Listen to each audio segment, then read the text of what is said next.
मैं कह रहा हूँ आपका पर्स भरा रहेगा पैसों से, खाली नहीं। यही चाहिए सर। गारंटी है मेरी, गारंटी। मतलब आप आनंद लेंगे जीवन का। होए घर में, आपके घर में एप्पल है, सेब है, उसको काट लीजिए, 9 बीज को निकालिए, पैक करके अपने पर्स में रख लीजिए। सेब के अंदर बीज निकलता है, वो बीज आपने 9 बीज लेने, 9 एग्जैक्ट 9 बीज लेने, बस मात्र इतना सा करने से मैं कहता हूँ। फेक ज्योतिषी का सीधा सीधा मतलब होता है कि अपने मन की बात कहना। कम लोग हैं जो ज्योतिष पढ़ने के लिए किसी विश्वविद्यालय जाते हैं। कोई एक लेडी का मैंने देखा था, उन्होंने बोली कि आप फ्राइडे को अगर ड्रिंक करते हो तो आपके बहुत अच्छे होने वाले हैं। और जब आप शराब पिए तो आप अच्छा सा म्यूजिक लगाएं, अच्छा सा खाना बनाएं, नॉट नॉन वेज। तो अगर आप एंजॉय करने के लिए पी रहे हैं तो फ्राइडे को शराब पीनी चाहिए। फेक ज्योतिषी बनकर समाज को उटपटांग बातें बोलते हैं जिनका शास्त्र से कोई लेना देना नहीं होता है। तो अगर बुद्धि भ्रष्ट हो गई और फिर किसी के बस में हुआ तो फिर क्या फायदा उसका। तो इस प्रकार से वशीकरण नहीं, एक तरह बुद्धि भ्रष्टीकरण होता है। अच्छा, तो नहीं करना चाहिए वो। आप ऐसा होने वाले हैं, आपका बहुत बड़ा धन हो जाएगा, बहुत बड़ी कोठी बन जाएगी। वो लड़का है मध्य प्रदेश का, वो करता है। अच्छा, तो वो वही है, कर्ण पिशाचनी है। अच्छा, तो वो जेब के पैसे भी गिन के बता देगा, मोबाइल का नंबर भी बता देगा, सब कुछ। आजकल इसमें भी धंधा है। लोग नग नगीना बेचते हैं तो बेचने में कह देते मेरे ही यहाँ से लेना। काल सर्प दोष ज्योतिष के किसी ग्रंथ में नहीं है। मतलब मजे की बात, 2-2, 4-4 लाख रुपए काल सर्प योग की शांति में लिए जाते हैं, कोई मंत्र नहीं। एक आदमी डर के आया, परेशान होके आया और उसे ऊपर से 2 लाख का लॉकेट बता दिया जाए। अगर मेरे पास कोई आता है कि बच्चा नहीं हो रहा है तो हमारा सबसे पहला प्रश्न होता है, दोनों लोगों की चिकित्सकीय रिपोर्ट सामान्य है क्या? केवल मंत्र जाप है जिससे 40% तक सुधार होता है। इतना विश्लेषण किए बिना जो तुरंत बता दे रहे वो मजाक कर रहे हैं। वो इंस्टेंट सॉल्यूशन दे देते हैं, वो मजाक ही है मुझे। हाँ, मतलब सोल्यूशन क्या है? झूठ का व्यवसाय है।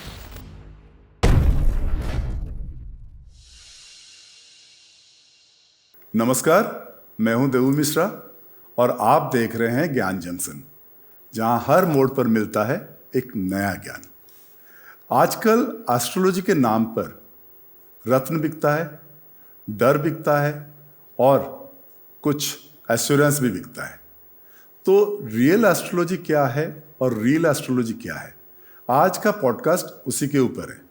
जैसे कि व्यूअर्स, आपको पता है कि हम एस्ट्रोलॉजी के ऊपर बहुत सारे पॉडकास्ट कर चुके हैं और हम उन एस्ट्रोलॉजर से बात करते हैं जो ज्योतिषाचार्य होते हैं और जिनका हमने चेक किया हुआ है कि वो वैदिक हैं, क्वालिफिकेशन है, एंड उन्हीं से हम बात करते हैं। बट आजकल सोशल मीडिया में बहुत सारे एस्ट्रोलॉजर ऐसे आए हैं जो इंस्टेंट सोल्यूशन दे रहे हैं, और ये इंस्टेंट सोल्यूशन कितना ठीक है या कितना गलत है वो आज हम बात करेंगे। हमारे स्टूडियो में आज जो गेस्ट है उनके साथ, वो खुद एक एस्ट्रोलॉजर है, उन्होंने पीएचडी किया है बीएचयू से, एंड उनका नाम है डॉक्टर शेष नारायण वाजपेयी। तो डॉक्टर शेष नारायण वाजपेयी से हम बात करेंगे, एंड वो एस्ट्रोलॉजी खुद करते हैं बट वो साइंस के बैकग्राउंड के साथ करते हैं, एंड जो भी कहते हैं वो लॉजिक के साथ कहते हैं। तो चलो आज बात करते हैं हम कि सही एस्ट्रोलॉजी क्या है और फेक एस्ट्रोलॉजी क्या है, इस सोशल मीडिया के ज़माने में क्या क्या सच है, क्या झूठ है। तो स्वागत है आपके डॉक्टर वाजपेयी जी। और आज बात करेंगे, जैसे मैंने बोला है, सबसे पहले तो मैं आपको एक एग्जाम्पल देना चाहता हूँ। जी। एक वीडियो, एक रील मैंने देखा था बहुत रिसेंटली, जिसमें एक बहुत ही एटलीस्ट मैं कहूँगा कि इंस्टा में जो सोशल मीडिया में बड़े फेमस ज्योतिष हैं, वो कह रहे हैं कि आपको इंस्टेंट पैसा चाहिए तो आप एक काम करिए, घर में, आपके घर में एप्पल है, सेब है, उसको काट लीजिए और उसके अंदर जो बीज है 9 बीज को निकालिए और एक टिश्यू पेपर में पैक करके अपने पर्स में रख लीजिए, फिर देखिए कमाल। तो ये वीडियो मैंने देखा है, ये आपको मैंने बैकग्राउंड में बता दिया। अब मैं आपसे जानना चाहूँगा फेक एस्ट्रोलॉजी क्या है और सही एस्ट्रोलॉजर कौन है?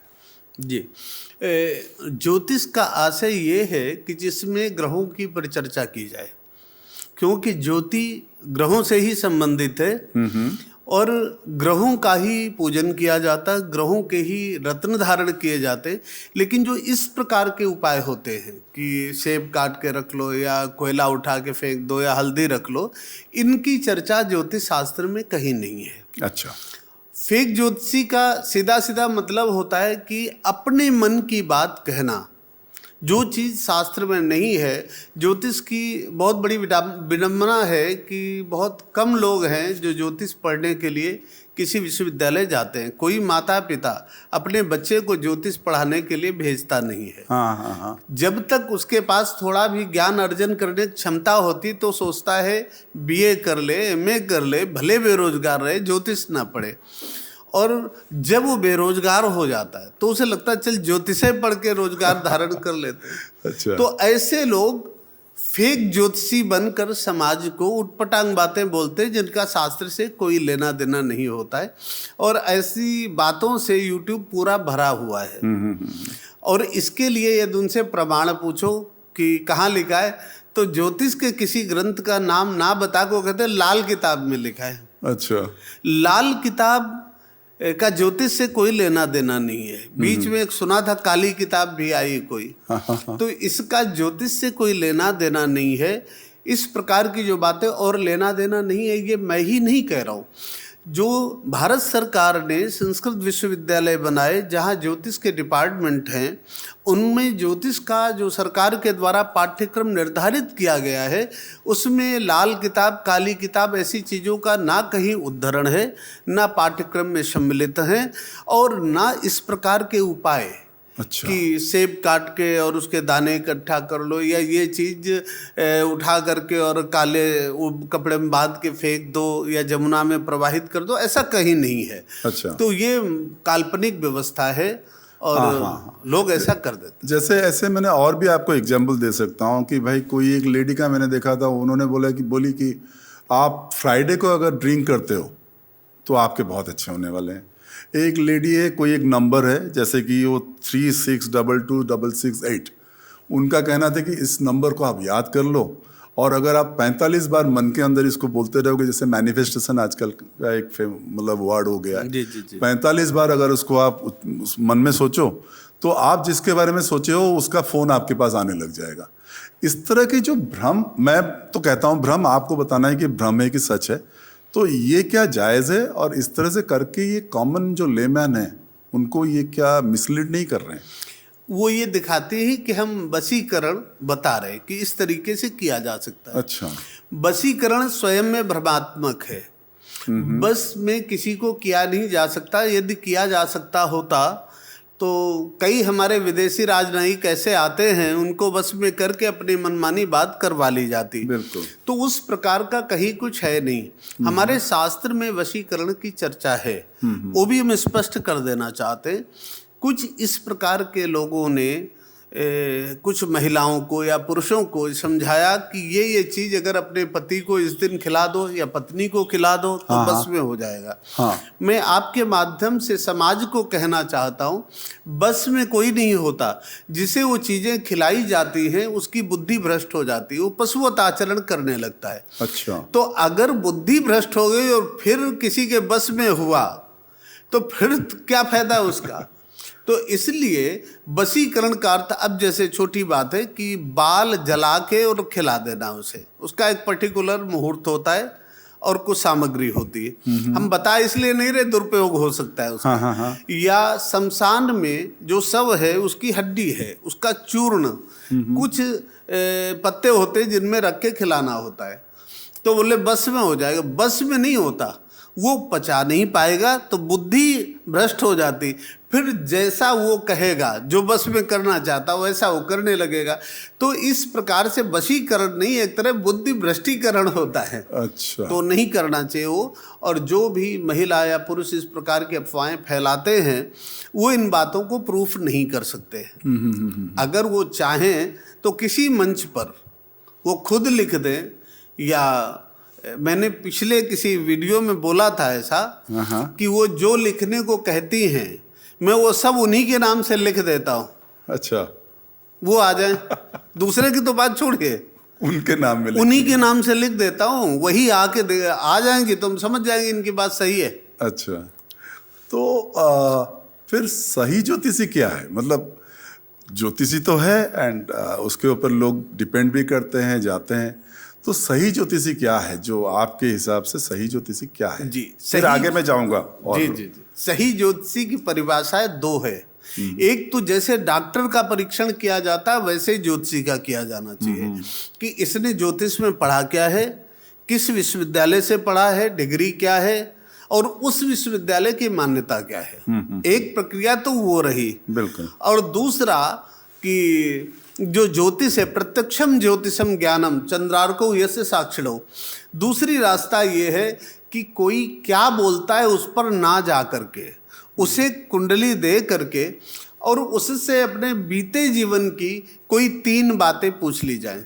हाँ। अगर वो उन 3 बातों का जवाब सही दे सकता है, मतलब अपने आप से बता सकता है कि क्या इस सन में आपके साथ ऐसी घटना घटित हुई, और वो अगर 60% भी सही निकल जाए, 100 ना निकले तो मान लेना चाहिए। ऐसे 3 घटनाएं मिलावे, अगर वो बीते जीवन की 3 घटनाएं मेल खा जाती हैं तो समझना चाहिए कि ये कुंडली मिल रही है और इस ज्योतिषी में क्षमता है कि वो पूर्वानुमान बता सकता है। अच्छा। लेकिन अगर वो बीते जीवन की चर्चाएं नहीं करता है तो इस पर भरोसा नहीं करना चाहिए, क्योंकि आगे की बातें तो सारे लोग सब जवाब दिखा देते हैं। आप ऐसा होने वाले हैं, आपका बहुत बड़ा धन हो जाएगा, बहुत बड़ी कोठी बन जाएगी, आगे का सब लोग। लेकिन अगर बैच सही नहीं जाएगा तो आगे की बात नहीं की जा सकती। एक निवेदन और करूं बिल्कुल कि 100% यदि पीछे की बातें सही निकलने लगे तो उसके भी भविष्य की बात बिल्कुल विश्वसनीय नहीं होती। अच्छा। क्योंकि वो कर्ण पिशाचनी वाले लोग होते। अच्छा, ये एक सिद्धि होती है। अच्छा। तो वो जो कुछ बताएंगे बीते जीवन की 100% बात सही निकलेगी। अच्छा। आगे की 1% भी सही नहीं निकलेगी। जैसे ये वो लड़का है मध्य प्रदेश का धीरेन्द्र, वो करता है। अच्छा। तो वो वही है, कर्ण पिशाचनी है। अच्छा। तो वो जेब के पैसे भी गिन के बता देगा, मोबाइल का नंबर भी बता देगा, सब कुछ, लेकिन भविष्य के विषय में कुछ नहीं बता पाएगा। इसीलिए उसको भी देखते होंगे, जब लोग जाएंगे परेशान तो बीते जीवन की बात बता के, और जब भविष्य का कोई प्रश्न करेगा तो कहेगा जाओ भला होगा। अच्छा। हाँ। उतने में खत्म कर देते हाँ, हनुमान जी कृपा करेंगे, ताकि कोई अगर कानूनी कार्रवाई करे तो ये ना कह सके तुमने कहा था ये काम हो जाएगा, हुआ नहीं। ये बात है। तो एक ये भी है, ज्योतिष 60 से 70% सच होता है, 100% कभी नहीं होता। और उसके लिए आवश्यक है कि बीते जीवन की 2-3 घटनाएं सही निकलनी चाहिए, तो उसके सामने भविष्य तो रखें। आप क्या मानते हैं कि ज्योतिषी जो है वो प्रतिकार दे सकते हैं या ओनली बता सकते हैं कि भाई ये आपके साथ होने वाला है? नहीं, वो बता सकते हैं केवल, और अगर कुछ गलत होने वाला है तो उसका वो उपाय भी बता सकते हैं। लेकिन वो उपाय वही काम करता है जो वैदिक होता है। जो वेद में लिखा है, हमारे यहाँ एक ग्रह शांति ग्रंथ है वेद का, तो उसके आधार पर जो ग्रह जिसके विरुद्ध हो उसका मंत्र जप करके, अभिषेक करके, हवन करके उस ग्रह को शांत करके अपनी पीड़ा घटाई जा सकती है। ये एक रास्ता शास्त्र में लिखा है। दूसरा बड़ा छोटा सा उपाय कि अगर वो ना कर सके तो मणि रत्न वगैरह धारण कर ले। अच्छा। उनसे भी कुछ फायदा हो जाता है। लेकिन आजकल इसमें भी धंधा है। लोग नग नगीना बेचते हैं, तो बेचने में कह देते मेरे यहाँ से लेना, अच्छा, और मैं प्राण प्रतिष्ठा करके दूंगा। ओके। तो उसके नाम पर वो अगर 25,000 का नग है तो 2 लाख ले लेते हैं कि हम प्राण प्रतिष्ठा करके देंगे। जबकि मैं समाज को कहना चाहता हूँ कि इसकी प्राण प्रतिष्ठा होती नहीं है। अच्छा, इसकी प्राण प्रतिष्ठा होती नहीं है? जी नहीं, इसका ना कोई अधिष्ठात्र देवता है और ना प्राण प्रतिष्ठा का कोई मंत्र है।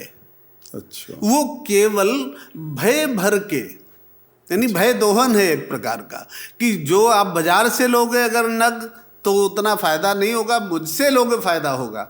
और अगर उनसे भी ले लिया जाए और फायदा नहीं होता है तो अगर कहने आएगा कि अब मैंने आपसे लिया था फायदा नहीं हुआ, बोले तुमने पुखराज पहना, बोले हाँ, बोले अब नीलम भी पहनो साथ, मैंने एक और खरीदो हमसे।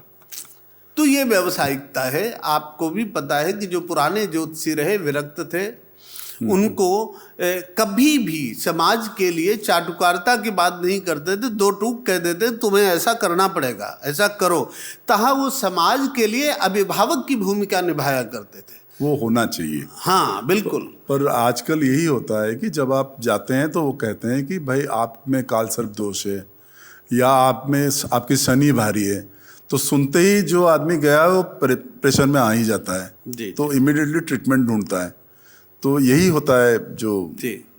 अब काल सर्प का नाम आपने लिया, काल सर्प दोष ज्योतिष के किसी ग्रंथ में नहीं है, अच्छा, किसी सिलेबस में नहीं है। विश्व का कोई ज्योतिषी आज नहीं कल आपके इस चैनल पर कमेंट में भी अगर प्रमाण देना चाहता है तो स्वागत है। अच्छा, उसको बुला के सम्मानित किया जा सकता है, आप ऐसा कर सकते हैं। और काल सर्प दोष होता ही नहीं होता है। ही नहीं है। अच्छा। मैंने इसके लिए भारत सरकार को भी RTI डाली और वो भी मंगा के रखा, काल सर्प योग होता नहीं। तो और शास्त्र में इसकी कहीं चर्चा नहीं। और एक बड़ी बात यह है कि जो व्यक्ति आपके पास आवे कुंडली दिखाने के लिए, छोटा बड़ा सामान्य गरीब रईस, आप 90% लोगों की कुंडली में काल सर्प दोष निकाल सकते हैं।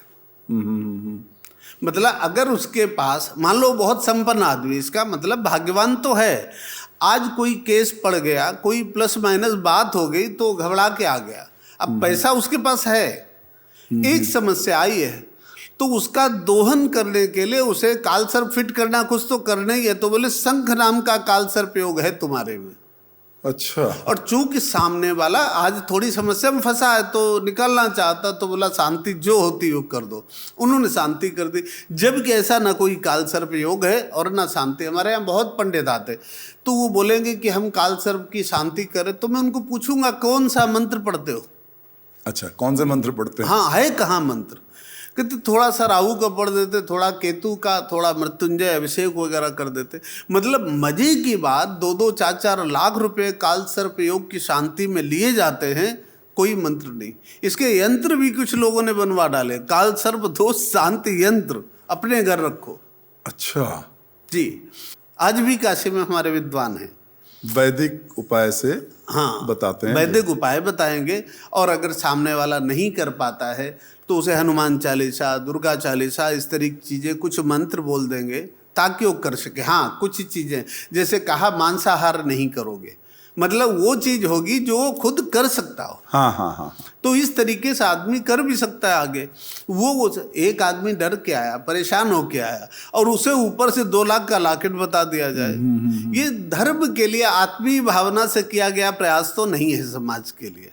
जैसे बच्चा नहीं होता है तो बच्चे के लिए क्या करना है करके बहुत सारे ज्योतिषी के पास जाते हैं कि हमारे ये नहीं हो रहा है, बच्चे नहीं हो रहे हैं, तो उसको लेके भी बड़े सारे जी जी जी जी बच्चे के लिए अगर मेरे पास कोई आता है कि बच्चा नहीं हो रहा है, तो हमारा सबसे पहला प्रश्न होता है दोनों लोगों की चिकित्सकीय रिपोर्ट सामान्य है क्या, क्योंकि हमारी भूमिका उसके बाद शुरू होती है। अगर किसी की चिकित्सकीय रिपोर्ट सामान्य है, इसके बाद भी बच्चा नहीं होता, तो वो फिर ज्योतिष के अंतर्गत आता है। तो ऐसी परिस्थिति में हम उसके जन्मपत्र को देखते हैं और देखने के बाद अगर कोई रुकावट लगती, उसमें भी कुछ चीज़ें ऐसी होती हैं जैसे किसी के पूर्वज, सब में पितृदोष नहीं होता जैसे आज कहा जाता है। लिखा है अगर पंचम भाव में गुरु किसी का हो, राहु से पीड़ित हो, तो उसके पितरों ने शाप दिया होता है, पूर्वजों ने दिया है, हाँ। इसलिए संतान नहीं होती।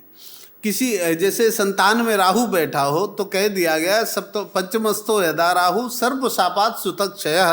अगर पंचम में राहु बैठा हो तो उसने किसी जन्म में सांप को मार दिया है, सांप ने श्राप दिया था तो संतान नहीं हो रही। अच्छा, तो उसमें उस प्रकार की शांति करनी पड़ती, लेकिन ये सुयोग्य लोग ही कर सकते हैं, जो ऐसे बोल रहे वो नहीं होता।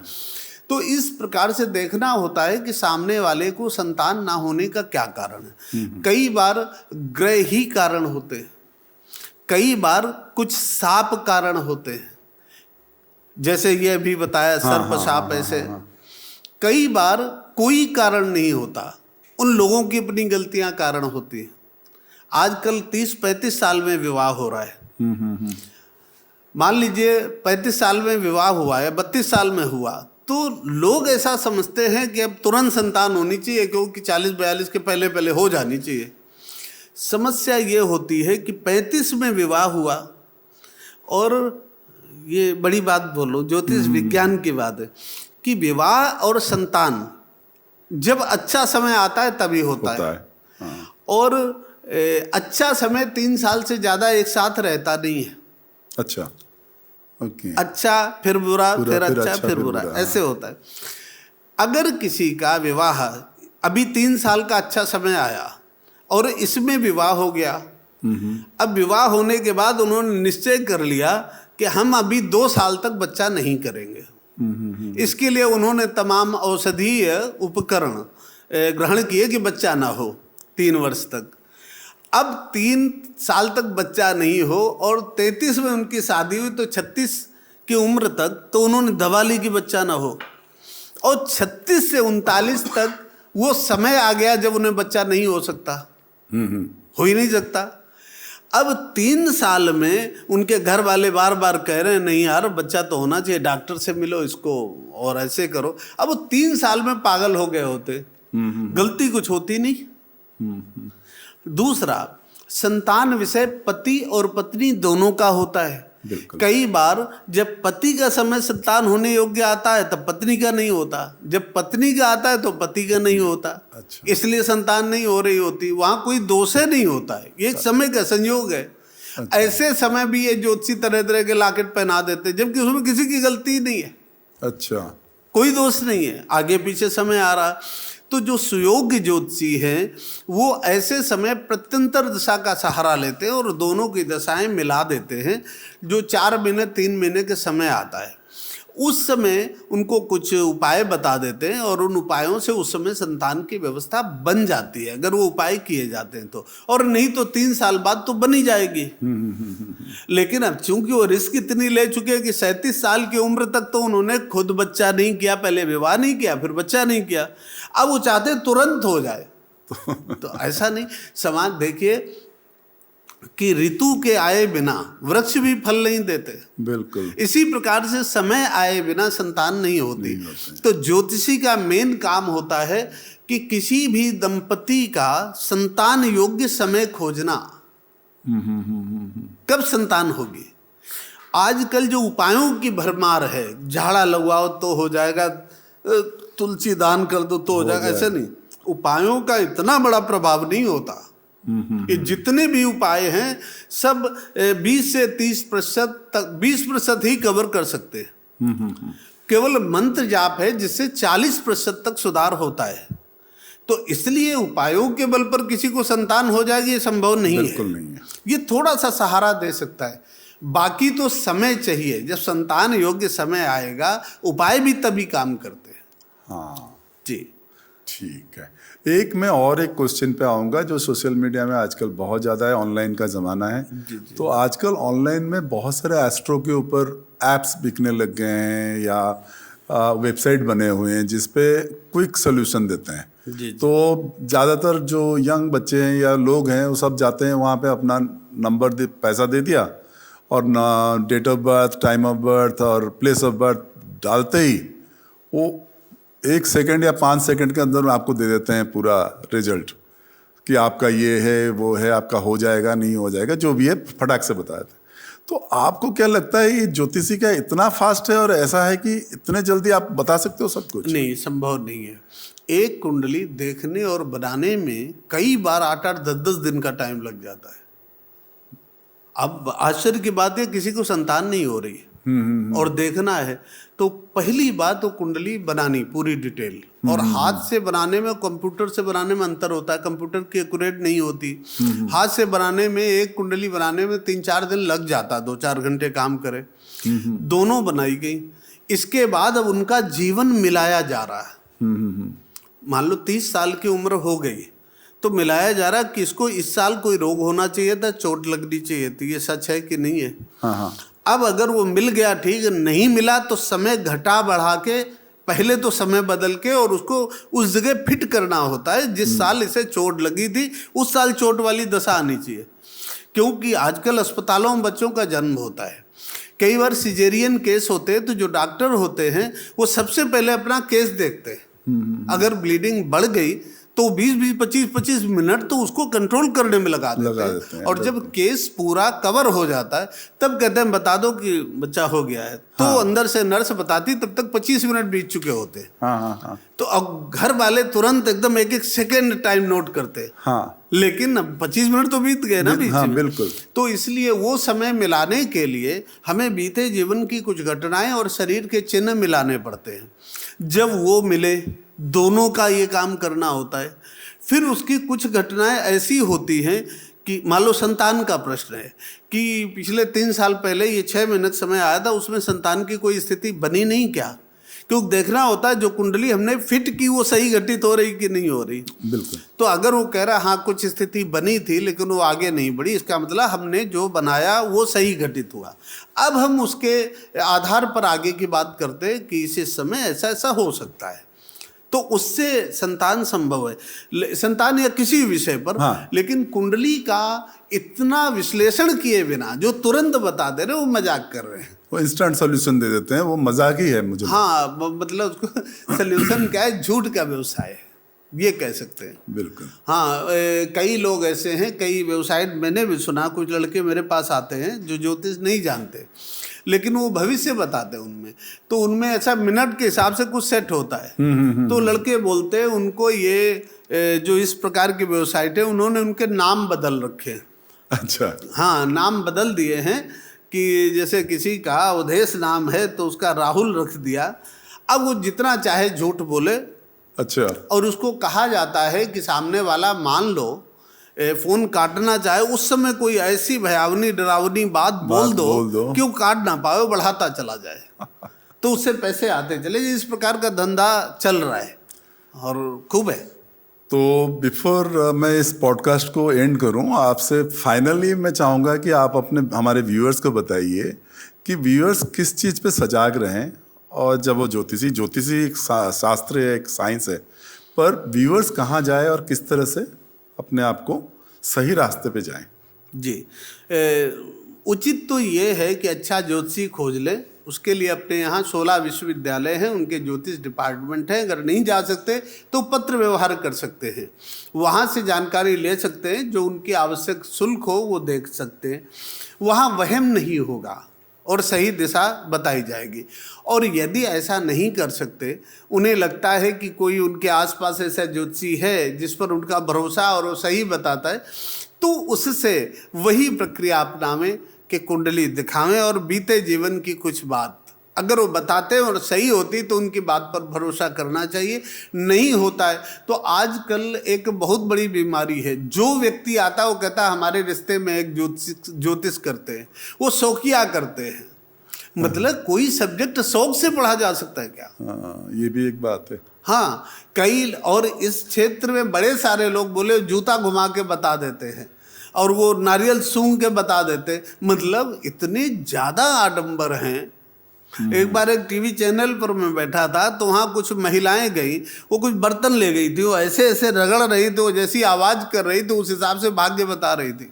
अच्छा। एक महिला कुछ पत्थर ले गई थी तो पत्थर एक साथ फेंकती थी, वो जैसे जुड़ जाते तो कुछ था, उस आधार पर भविष्य बता रही थी। और मजे की बात ये है कि बोलना सारा झूठ है, चैनल उनको ज्योतिषाचार्य कह रहा है, जबकि ज्योतिषाचार्य मतलब MA इन ज्योतिष, उनका कोई लेना देना नहीं है। लेकिन चैनल के लोगों ने उन्हें बुलाया है कि अब तुम्हें ज्योतिषाचार्य बोल देंगे, तो बोल रहे हैं इन कपड़ों की, इन बर्तनों की, इनकी ज्योतिष में कोई चर्चा नहीं है। तो लोगों को यही उपाय करना चाहिए कि अपनी जानकारी में भी अगर कोई ज्योतिषी है तो बीते जीवन की कुछ बातें पूछे, सही है तो फिर आगे की बात करनी चाहिए। तो मैंने एक बार सरकार को भी लिखा था कि आप पाई पाई पल पल का हिसाब देने कसम खाते हैं, तो मौसम विज्ञान पर जो खर्चा होता है उसका हिसाब कौन देगा? क्योंकि अपने यहाँ भविष्य में झांकने के लिए कोई विज्ञान अपने का विश्व में नहीं है। इस पे हम और डिस्कस करेंगे अगले एपिसोड में। और आज के एपिसोड की जो टाइमिंग है उस हिसाब से हमारे पास और टाइम नहीं है, पर इसमें और ज़्यादा बात करना जरूरी है, तो अगले एपिसोड में फिर इस पे बात करेंगे हम लोग। तो थैंक यू सो मच, आपका टाइम आपने दिया हमें, और ये एक बहुत इंटरेस्टिंग टॉपिक था। आई होप हमारे व्यूअर्स को इससे अपना जजमेंट वो लगा सके और सही तरीके से जज कर सके कि कहाँ सही एस्ट्रोलॉजी है और कहाँ फेक एस्ट्रोलॉजी है। डिसीजन आपका होना चाहिए। ये एपिसोड आपको कैसा लगा ज़रूर बताइए। हमारे कमेंट बॉक्स पे जाइए, कमेंट कीजिए और हमारे चैनल को सब्सक्राइब करिए, लाइक करिए और शेयर करिए।